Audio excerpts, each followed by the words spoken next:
अस्सलाम वालेकुम। Straight talk में खुश आमदीद। आपके साथ मैं हूं आयशा बख्श।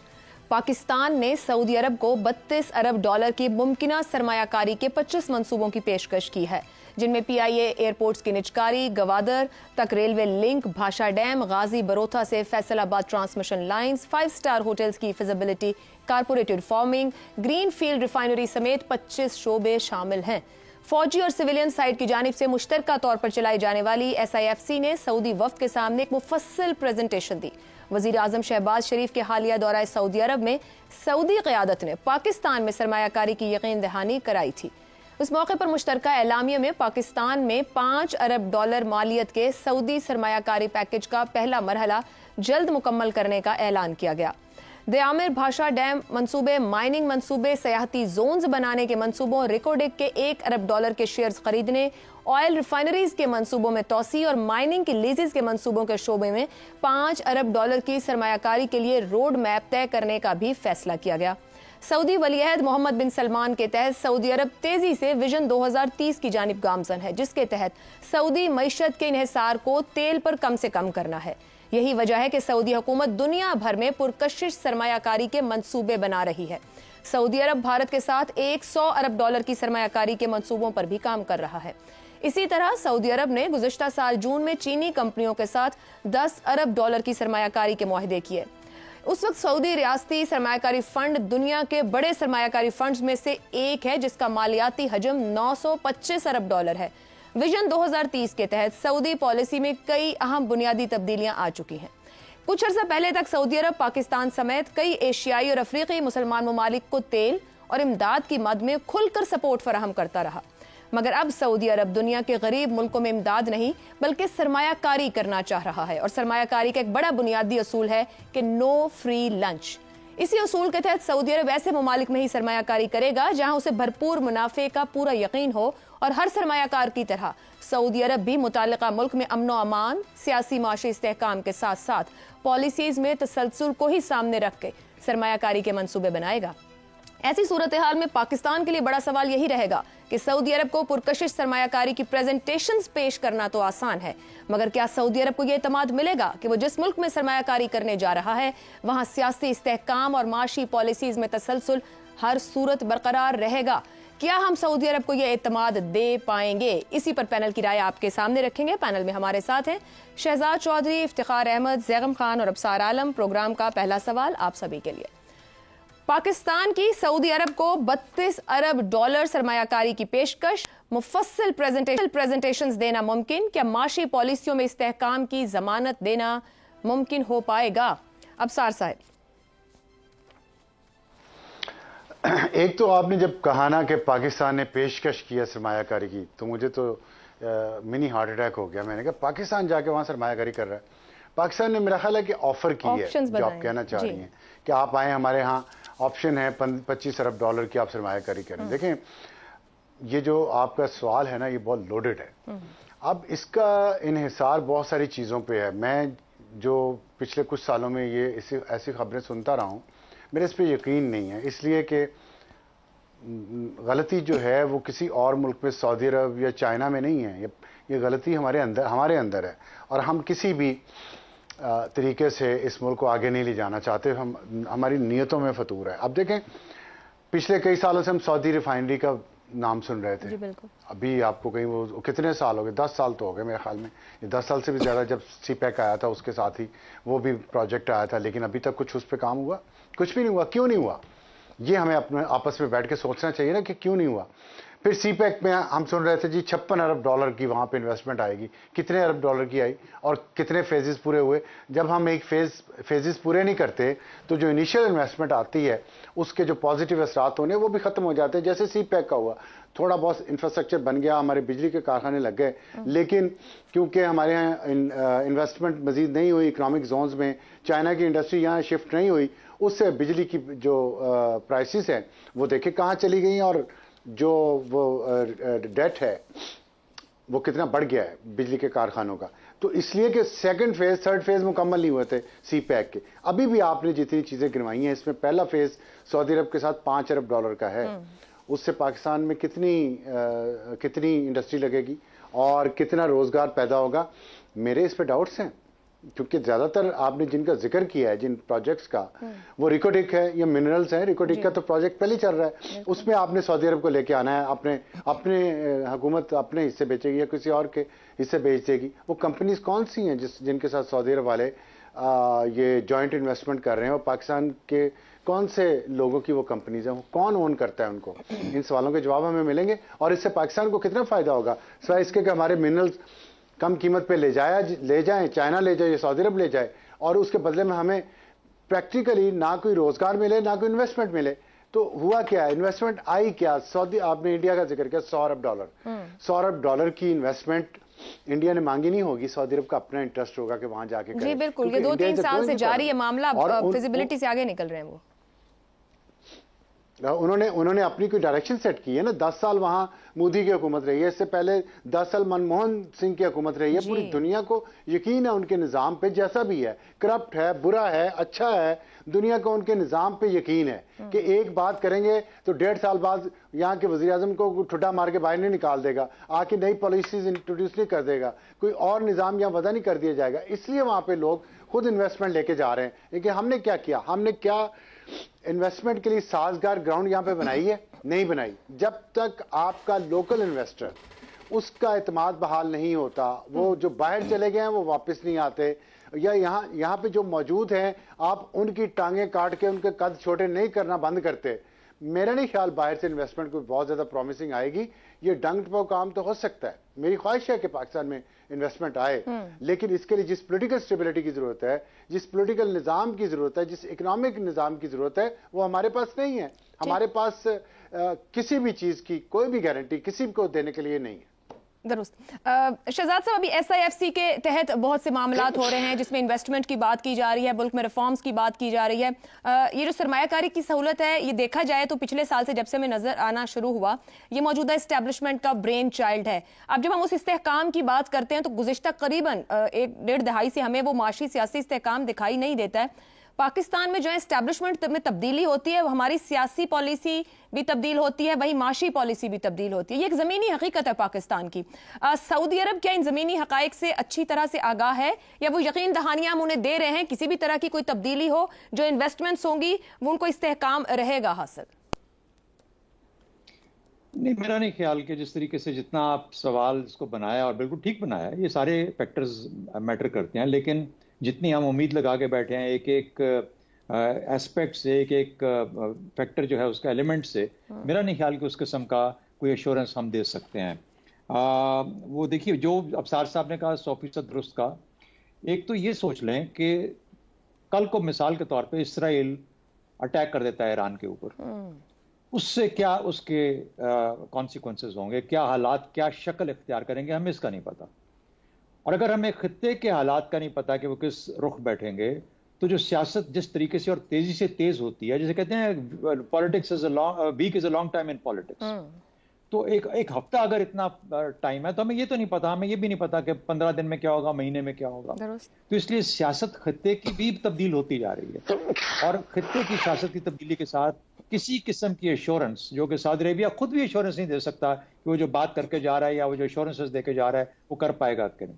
ایک سوال پوچھا انہوں نے, بالکل ٹھیک اشارہ دیا کہ $20 ارب کی ریفائنری لگانی تھی گواتر میں, وہ کیوں نہیں لگ پائی ابھی تک. اور اس کے اندر آپ کو پورے ہر چیز کا جواب مل جاتا ہے کہ نہ وہ اس قسم کی ایشورنس کر پائے, اپنے وعدے پہ پورے اتر سکے, اور نہ ہی ہم وہ حالات ان کو دے سکے جس کے اندر کہ وہ معاملات کو آگے لے کے چلتے. تیسری بات, یہ جو پیسے لوگ آفر کرتے ہیں نا, یا اگر آ کے آپ سے اچھے طریقے سے بات کرتے ہیں یا یہ امید دیتے ہیں کہ ہاں ہم اتنے پیسے, یہ کوئی ہاتھ میں آپ کے پیسے نہیں پکڑا دیتے.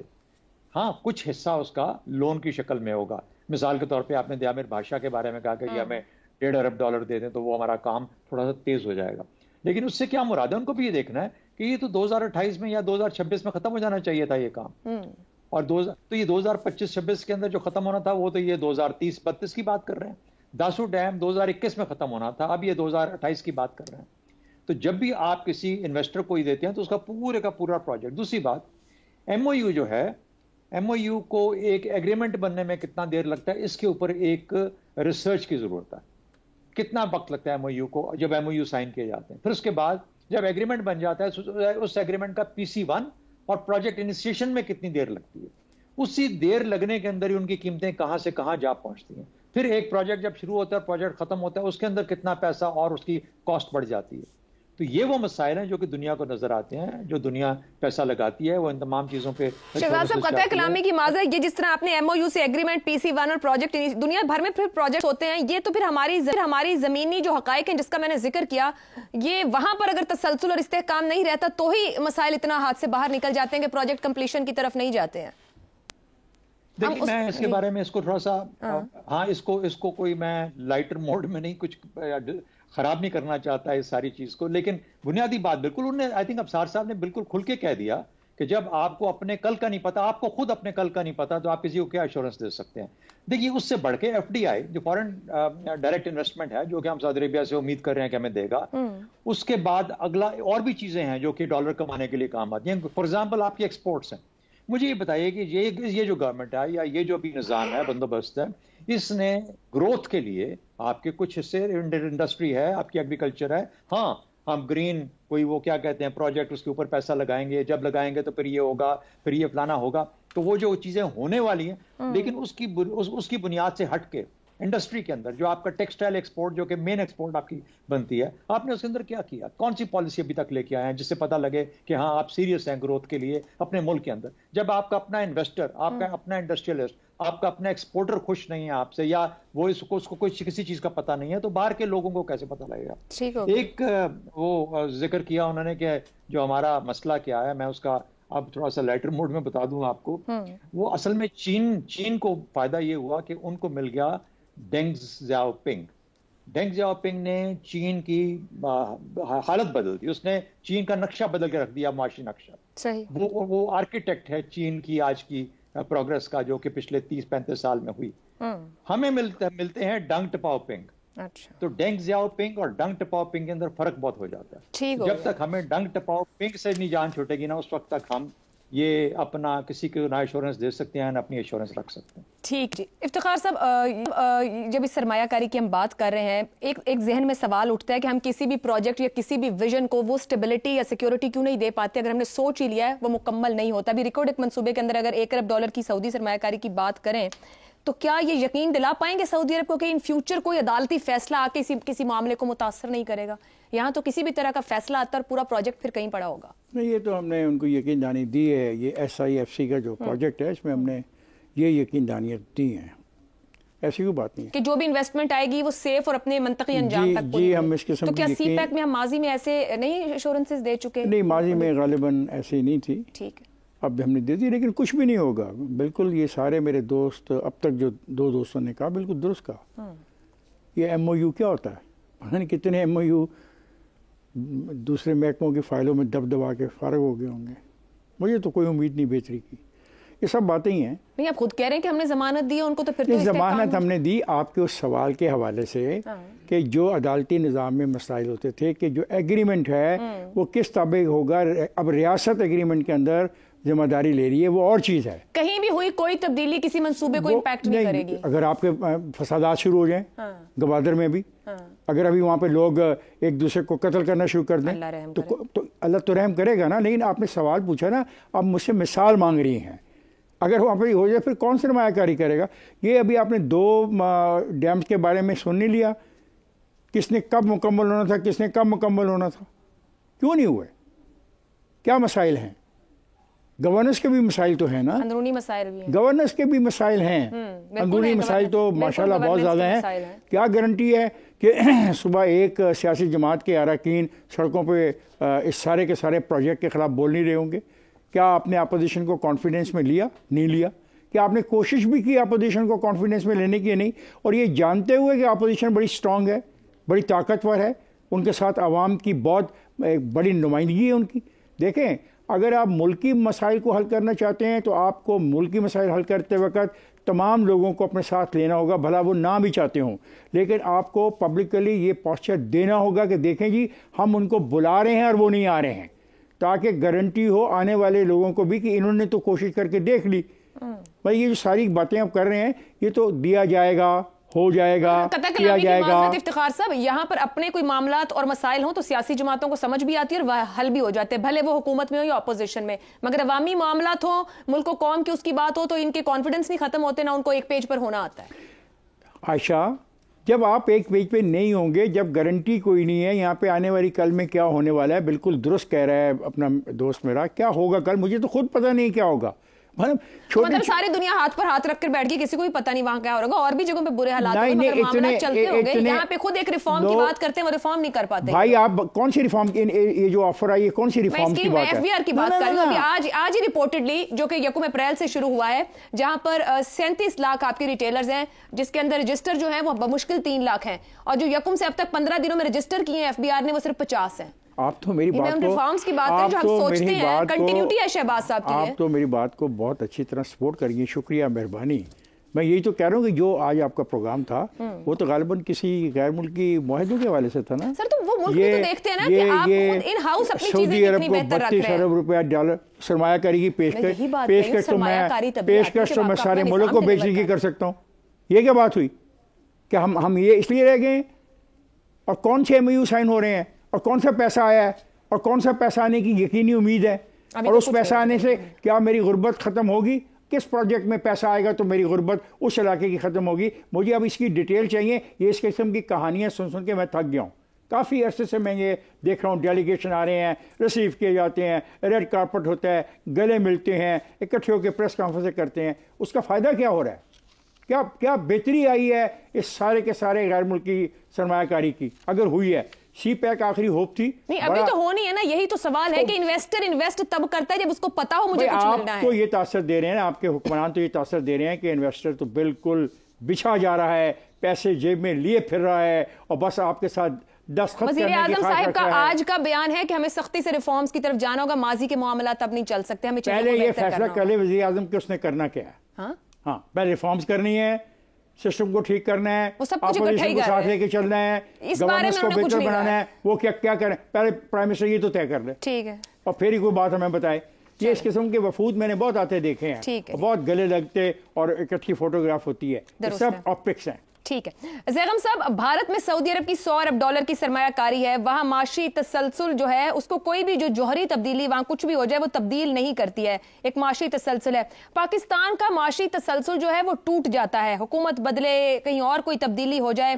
ان حالات میں سعودی عرب جب وہاں سرمایہ کاری تو کر لے گا, جو پاکستان کہہ رہا ہے کہ ہمارے پاس یہ آپشنز موجود ہیں, یہ جگہ ہیں جہاں آپ 32 ارب ڈالر کی سرمایہ کاری کر سکتے ہیں, یقین دہانی ہم کیا دیں گے استحکام کی, تسلسل کی, کہ آپ انویسٹ کریں, آپ کو اس پہ منافع ہوگا, فائدہ ہوگا؟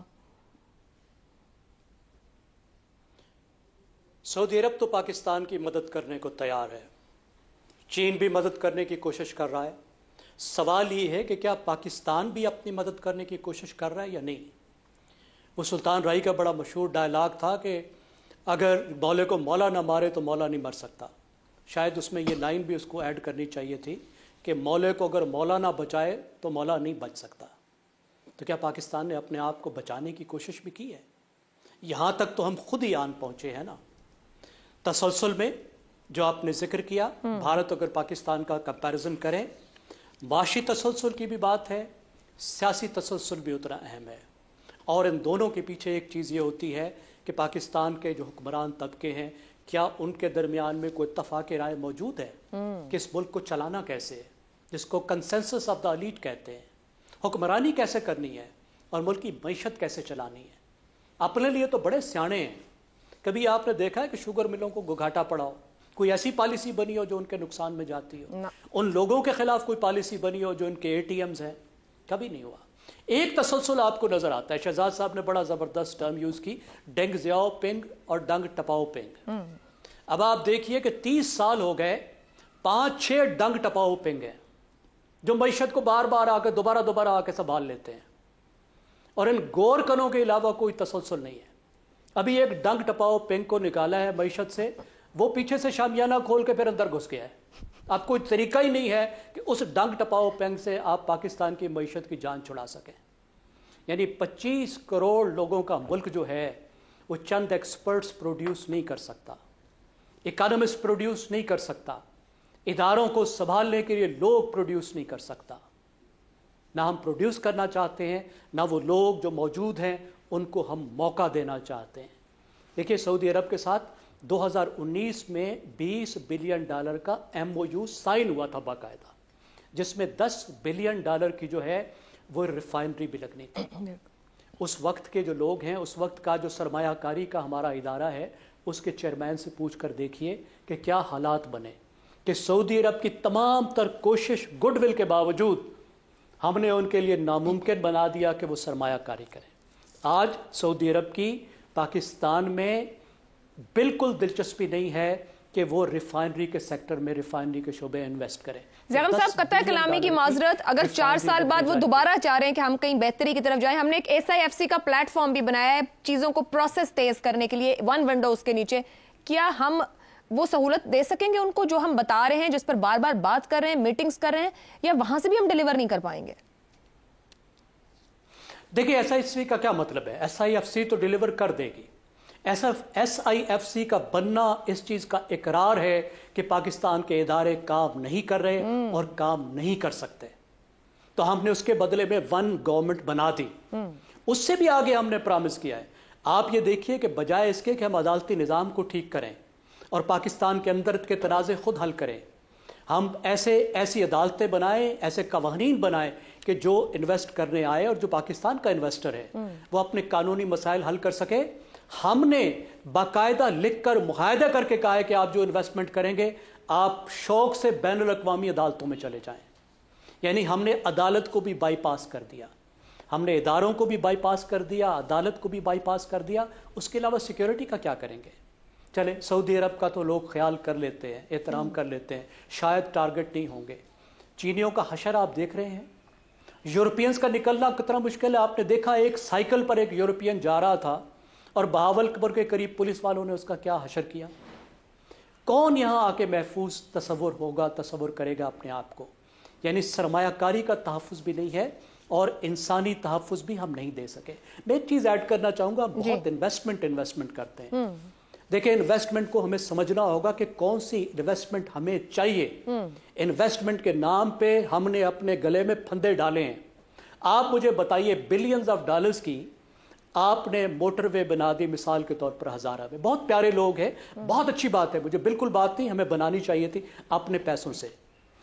हमने क्या सोचा था कि जब डॉलर में ये सड़क बना रहे हैं तो ये पैसे हम कैसे वापस करेंगे? यहां से लाखों चीनी ट्रक गुजरेंगे, वो जो टोल टैक्स देंगे उससे हम पैसे वापस करेंगे। क्या धतूरा पीकर सोचा था आपने? बताए ना, कहां है वो लाखों ट्रक?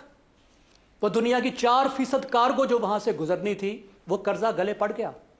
लाहौर में आपने $1.5 बिलियन की ऑरेंज ट्रेन बना दी। आपने सोचा उसके पैसे कैसे वापस करने? क्या डॉलर में टिकटें लेंगे? टिकट तो लोग देंगे रुपए में, और वो भी टिकट में जो है वो खाली ट्रेन चलाने का खर्चा भी नहीं निकल रहा। तो आप वापस कैसे करेंगे?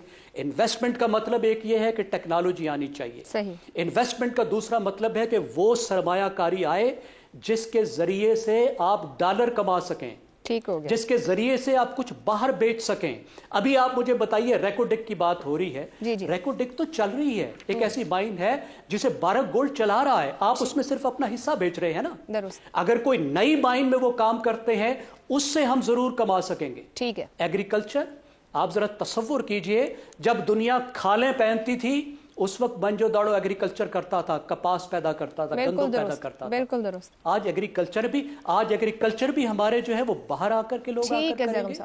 हमें इस पूरे फॉरेन डायरेक्ट इन्वेस्टमेंट को बड़े गौर से देखने की जरूरत है और अपने फायदे के लिए आगे बढ़ने की जरूरत है। ठीक है जी, इसको इसी तरीके से कंक्लूड कर दो कि बाहर से कोई भी सरमायाकारी या इन्वेस्टमेंट को लाना और इंश्योर करने से पहले यह जरूरी है कि हुकूमत अपने माशरे पर इन्वेस्ट करे, अपने लोगों की ज़हनी और जिस्मानी सेहत पर लगाए, उनको समझ आए कि आने वालों के साथ कैसे बिहेव करना है, तो यकीनन इन्वेस्टमेंट भी आएगी और उसको इस्तेहकाम भी मिलेगा। एक ब्रेक लेते हैं, ब्रेक से वापस आएंगे तो बात करेंगे एक्स की बंदिश क्या जायज़ है।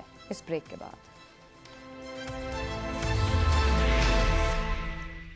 प्रोग्राम में एक बार फिर खुश आमदीद। दुनिया भर में एक्स यानी साबका ट्विटर को ताज़ा तरीन सूरत हाल और खबरों का मुस्तनद जरिया माना जाता है। दुनिया भर के करोड़ों सार्फिन एक्स को अपडेट्स हासिल करने के लिए इस्तेमाल करते हैं, मगर पाकिस्तान में 17 फरवरी से बंद एक्स सर्विसेज आज 2 माह गुजरने के बावजूद बहाल नहीं हो सकी।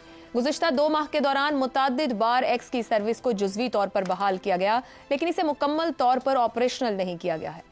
एक्स की सर्विस बंद होने की वजह से लाहौर, सिंध और इस्लामाबाद हाई कोर्ट में दरखास्तें दायर की गईं। Sindh High Court ex service बहाल करने के अहकामात भी दे चुकी है। आज वजारत दाखिला ने एक्स की बंदिश के खिलाफ केस में इस्लामाबाद हाई कोर्ट में रिपोर्ट जमा करवाई है। इस रिपोर्ट के मुताबिक एक्स पाकिस्तान में रजिस्टर्ड है, न ही पाकिस्तानी कवानीन की पासदारी के मुआहदे का शराकतदार है। हुकूमत पाकिस्तान के अहकामात की पासदारी न होने पर एक्स पर पाबंदी लगाना जरूरी था। एक्स बंदिश के खिलाफ दरखास्त कानून और हकाइक के मुनाफी है। बंदिश का फैसला कौमी सलामती, अमन व अमान की सूरत हाल बरकरार रखने के लिए किया गया है। वजारत दाखिला ने अदालत को आगाह किया कि शिद्दत पसंद नजरियात और झूठी मालूमात के लिए सोशल मीडिया प्लेटफॉर्म्स का इस्तेमाल किया जा रहा है। चंद शरपसंद अमन को नुकसान पहुंचाने और अदम इस्तेहकाम के लिए एक्स को बतौर आला इस्तेमाल कर रहे हैं। एक्स बंदिश के हवाले से ही सिंध हाई कोर्ट में केस की समाअत पर अदालत ने वजारत दाखिला को एक्स बंदिश का खत वापस लेने का हुक्म देते हुए कहा है कि कानून में कहीं दर्ज नहीं कि हसास इदारों की रिपोर्ट्स पर वजारत दाखिला कार्रवाई करे। कुछ लोग सोच रहे हैं कि जो काम वो कर रहे हैं वो ठीक है। छोटी छोटी चीजों को बंद करने से क्या मिल रहा है? पूरी दुनिया हम पर हंसती होगी। अदालत के मुताबिक बादिउन नजर में एक्स पर पाबंदी का कोई जवाज पेश नहीं किया गया है। इसी पर पैनल के सामने सवाल रखेंगे। एक्स 2 माह से बंद, बंदिश का फैसला कौमी सलामती और अमन व अमान की सूरत हाल बरकरार रखने के लिए किया गया। क्या वजारत दाखिला का जवाज दुरुस्त है? शहजाद साहब। आयशा, लोग पैसा वहां लगाते हैं जो कि एक नॉर्मल मुल्क हो, नॉर्मल हालात से गुजर रहा हो। जहां आप एक सोशल मीडिया वेबसाइट से घबराते हो, एक्स की वेबसाइट से या एक्स के उससे, तो वहां पर आपको किसी को इसका यकीन नहीं है कि कल कम्युनिकेशन कहां तक बंद हो सकती है और जिसका जी चाहेगा उसका क्या जवाब बन जाएगा और वो उसको बंद कर देगा।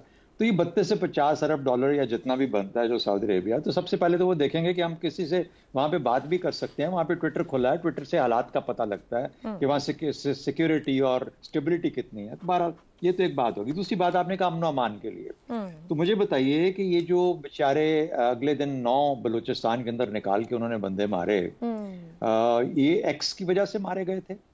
कोई एक्स पे किसी को पैगाम गया था कि इनको मारा जाए? उसके अलावा बहुत सारी दहशतगर्दी के वाकयात हुए पिछले 2 माह के अंदर बेशुमार। उनको कहां पे एक्स की वजह से वो उनको मिली ये एक्सेस, और उन्होंने कहा कि एक्स की वजह से हम कत्ल करेंगे और मारेंगे और लोगों को दहशतगर्दी फैलाएंगे। अच्छा, दहशतगर्दी उस औरत के साथ नहीं हुई जो ट्रेन में ट्रेवल कर रही थी और जिसको उठा के बाहर जिंदा फेंक दिया गया? एक आपके मुल्क का पुलिसमैन उठा, वो अमन व अमान की अच्छी है कैफियत है और उसके ऊपर एक्स का असर था या एक्स का असर नहीं था, वो उसमें शामिल होता है कि नहीं होता? बच्चों के साथ जो ज्यादती हो रही है, अभी ज़ैगम साहब बता रहे थे कि वो एक फॉरेनर बेचारा यूरोपियन जा रहा था, उसके साथ क्या। तो ये तो रोजमर्रा की कहानी है। आप अखबार पढ़ें, आप खबरें सुने टीवी पे, मतलब इसके अलावा कोई खबर है ही नहीं। तो मुझे बताइए अमन अमान और क्या है? और एक्स की बंदिश के बाद, 2 माह की बंदिश के बाद भी अगर ये हालात हैं तो फिर मामला एक्स का नहीं है, ये फिर वाई का मामला है। तो वाई और जेड का मामला है, उसको हल करें। ये एक्स की वजह से मामलात आपके खराब नहीं हो रहे। और शहजाद साहब, क्या बंदिश इंसान को जिम्मेदार बना देती है या इस्तेमाल जिम्मेदार बनाता है, शऊर जिम्मेदार बनाता है? मैं बता, देखिए ये वो मुझे एक्स लगता है, ये वो वाला एक्स नहीं है जिसको हम एक्स में और आप कह रहे हैं। ये कोई अली बाबा और 40 चोर वाली मर्जीना का एक्स है। आपको याद है ना कि वो जो हर घर पे जाके उसने एक्स लगा देती थी।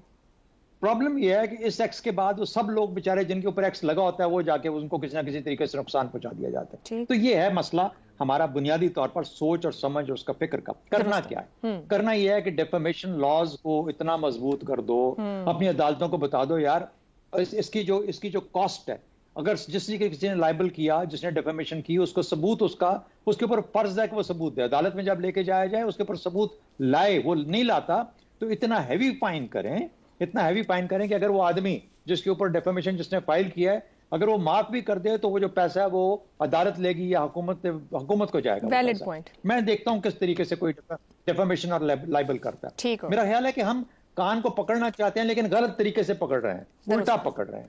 भाई अगर आपको मसला हल करना है तो उसके लिए अपने कवानीन को मजबूत बनाइए और अपनी अदालतें तो आपके पास हैं।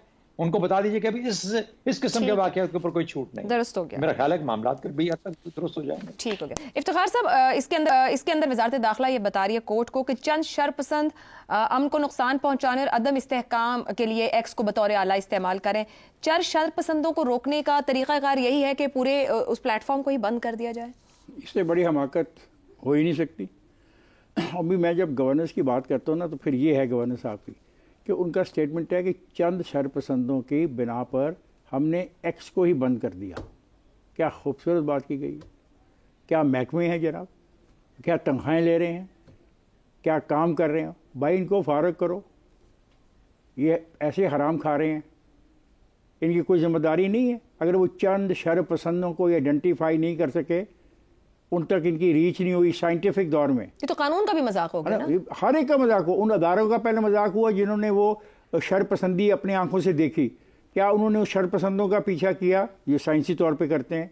क्या उनके खिलाफ कोई गिरफ्तारी हुई? उनको मिसाल बना दे लोगों के लिए। तो आप क्या कर रहे हैं?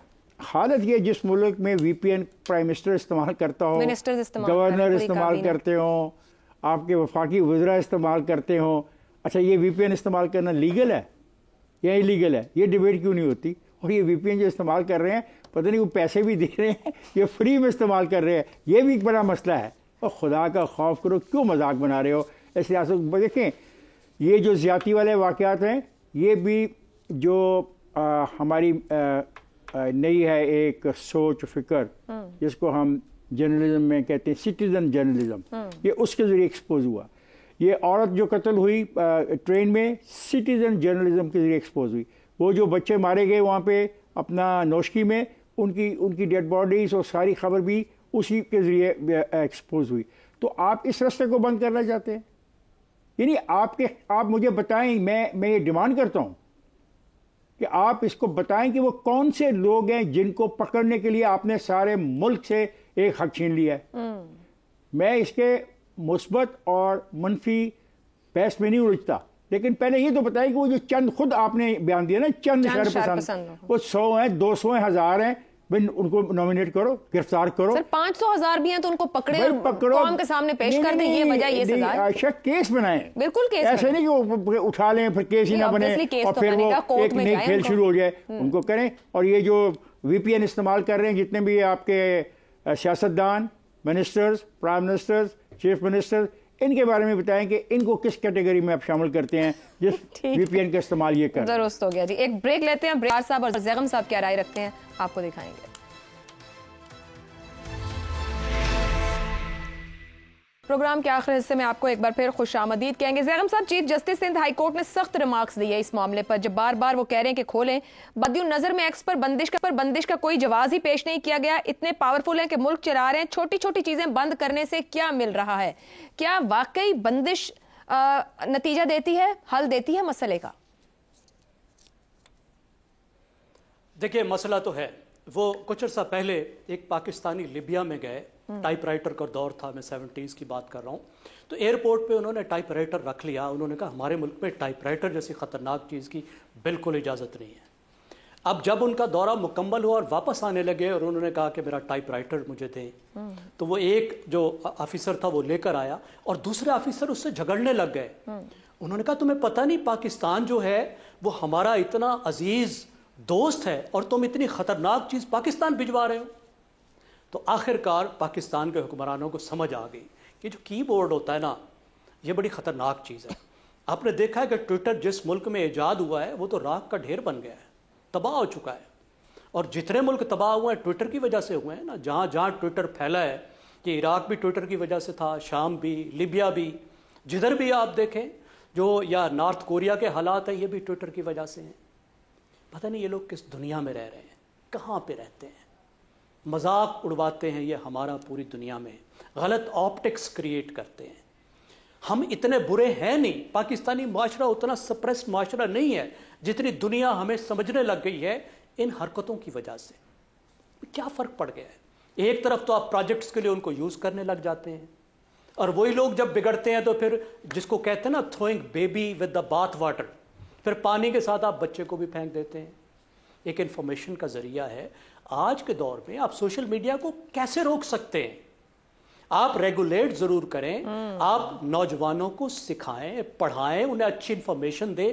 انتہا پسندی کی بات کر رہے ہیں تو انتہا پسندی دور کرنے کے لیے آپ کر کیا رہے ہیں؟ یہاں تو ہر دوسرا مولوی لاؤڈ سپیکر پہ بیٹھ کے انسائٹمنٹ ٹو وائلنس کر رہا ہے. یوٹیوب پہ کیا چیزیں کیا نہیں ہے جو موجود ہے؟ کھلی چھٹی آپ نے دی ہوئی ہے انسائٹمنٹ ٹو وائلنس کی, ڈیفیمیشن کی کھلی چھٹی ہے, وہ صرف ٹویٹر پہ ہو رہی ہے. آپ نے کبھی ریگولیٹ کرنے کی کوشش نہیں کی, کبھی عدالتیں سیریس نہیں لیتی. جو پرابلمز ہیں ان کو ٹیک آن کریں. آپ کس طریقے سے کمیونیکیشن کے ٹولز کو بند کر سکتے ہیں, اسے کوئی فائدہ نہیں ہوگا, سوائے نقصان کے کچھ نہیں ملتا. جنہوں نے استعمال کرنا ہے وہ اس وقت بھی کر رہے ہیں, آگے بھی کرتے رہیں گے. اور انتہا پسندی کے لیے تو کوئی ٹویٹر اس طرح سے استعمال کرتا ہی نہیں. سیکیورٹی کے لیے تو دوسرے جو ہیں وہ مختلف طرح کے ایپس استعمال ہوتے ہیں, اس کے لیے ٹویٹر تھوڑا استعمال ہوتا ہے. ٹھیک ہو گیا. تو جو باقاعدہ طریقے ہیں آپ ان سے کاؤنٹر کریں, انفارمیشن کے ذریعوں کو بند مت کریں. ٹھیک ہے جی, کمیونیکیشن ٹولز کو بند کرنے کا فائدہ نہیں. اب سار صاحب ایک امریکہ کی بھی مثال ہمارے سامنے کہ ٹرمپ نے جب ایکس کا منفی استعمال کیا تو اس کے اکاؤنٹ کو بند کیا گیا, نہ کہ پورے امریکہ میں ایکس کو بند کر دیا گیا. تو جو جواز وزارت داخلہ دے رہی ہے, آپ کو لگتا ہے کہ وہ درست ہے؟ یہی حل ہے. وزارت داخلہ جو جواب دے رہی ہے بالکل درست. داخلہ کو مخالفت کوئی کر سکتا ہے. ٹویٹر بند کرنے کا یہ فائدہ تو ہوا نا کہ کم از کم آپ دوسری ایپس پہ بھی جانا شروع ہوئے ہیں. ہر وقت خبریں دیکھنا, ہر وقت خبر دیکھنا, یہ صحت کے لیے ٹھیک نہیں ہے. ابھی میں بریک میں, ظاہر عادت ہے ٹویٹر دیکھنے کی, تو وہ تو چلتا نہیں ہے, کبھی کبھی چلتا ہے. تو میں ٹک ٹاک دیکھ رہا تھا, وہاں پہ میں نے دیکھا کہ ایک ہائنا نے ایک ہرن کو گردن سے پکڑ لیا, اور جب اس کی جان نکل رہی تھی نا ہرن کی, تو وہ اپنے ریوڑ کو کی طرف دیکھ رہا تھا, ہرنوں کے جو دور کھڑا یہ سارا تماشا دیکھ رہا تھا کہ ایک لگڑ بگا اس کو مار رہا ہے اور کھانے جا رہا ہے. تو نیچے سب ٹائٹلنگ آئی کہ اگر یہ سارے اکٹھے ہو کے صرف اس طرف دوڑ لگا دیں تو بگدڑ مچ جائے گی اور یہ لگڑ بگڑ مجھے چھوڑ دے گا. تو میں نے اس کو سیاسی نظر سے سوچا, اس ٹک ٹاک کو. حالانکہ وائلڈ لائف ہے, نیچر جیسے موو کرتی ہے ویسے ہی ہے. میں سوچ رہا تھا کہ ٹویٹر بند ہے تو سارے میڈیا والے دیکھ رہے ہیں, اب ٹویٹر بند ہے, کوئی بول نہیں رہا, نہ سول سوسائٹی, نہ لبرلز, نہ این جی اوز جو باہر سے فنڈنگ لیتی ہیں ہر قسم کی اور بڑی بڑی گاڑیاں میں جھوٹے لیتے ہیں, وہ کوئی نہیں بول رہا. اور عدالت میں جا کے اور سب کی باری باری اسی طرح گردن پکڑی جائے گی, لگڑ بگے پکڑیں گے گردن, ہر ہرن کی باری باری, اور سب کھڑے دیکھتے رہیں گے, کوئی بولے گا نہیں تو ٹوں آ جائے گی, ٹوں نہیں آئے گی تو کچھ اور آ جائے گا. تو وہ وکیل صاحب کہہ رہے چند شرپسند, وہ چند شرپسند, میں سوچ رہا تھا وہ چند شرپسندوں کا تو پھیلایا ہوا ہے یہ شر ہے. ان چند شرپسندوں نے جنہوں نے یہ شعور دیا ہماری قوم کو, ہمارے بچوں کو گالی نکالنے کا, ان کے بارے میں کوئی کبھی کسی نے سوچا نہیں سوچا نا. تو ان شرپسندوں نے, وہ تھے اصل شرپسند, یہ نہیں شرپسند جو 5-6 کچھ غلط کر رہے ہیں تو اس کی وجہ سے آپ نے پوری عوام کو ایک حق سے محروم کر دیا. ہم یہ کہتے ہیں کہ ان شرپسندوں کے خلاف آپ ایکشن لیں, آپ کی عزت بڑھے گی. نہیں مگر اب ساتھ چر شرپسندوں کو روکنا, قابو کرنا, ہم اتنے کمزور ہیں کہ چر شرپسندوں نے سب کے اوپر حاوی ہو گئے ہوئے ہیں, پورے نظام پر, اداروں پر. چند شرپسند اتنے طاقتور ہیں, اس مافیا کا حصہ ہیں جو ان شرپسندوں پہ ہاتھ نہیں ڈالنے دیتا. اسی لیے مثال نہیں بنتی, اسی لیے پھر ان چر شرپسندوں کے پھیلائے ہوئے شر سے پوری قوم کا ایک لیجیٹیمیٹ جو رائٹ ہوا ہے وہ بھی واپس لے لیا جاتا ہے. میری بات سمجھیں آپ؟ ٹھیک. تو دوسری بات ہے سیکیورٹی کی. یہ بہت ساری اگزامپل دی ہیں میرے معزز دوستوں نے. یہ خالی دیکھیں ہم کتنی بے حس قوم ہو چکے ہیں. ہمیں روزانہ ایسے واقعات ہوتے ہیں جو ایک واقعہ, عورت والا, ٹرین والا فار ایگزامپل, یا بلوچستان والا, ایک واقعہ صرف پوری قوم کو جھنجھوڑ کے ان کی نیندیں خراب کرنے کے لیے کافی ہے. اگر قوم کے انجینئرز کے ضمیر زندہ ہوں تو, لیکن نہیں ہے ضمیر زندہ. ہمارے یہاں روزانہ ہوتا ہے, لیکن اس کا اثر ہو رہا ہے نوجوان نسل پہ. کوئی اس ملک کے ساتھ محبت نہیں کرتا, کوئی اس ملک کے لیے جان نہیں قربان کرنا چاہتا. آج یہ سچویشن ہو گئی ہے. اور آپ سوچیں کہ یہ جو سربجیت سنگھ ایک انڈین دہشت گرد تھا, جیل میں بند تھا, اس کو وہاں جیل پہ حملہ کیا ایک بندے نے, اس نے اس کو مار ڈالا.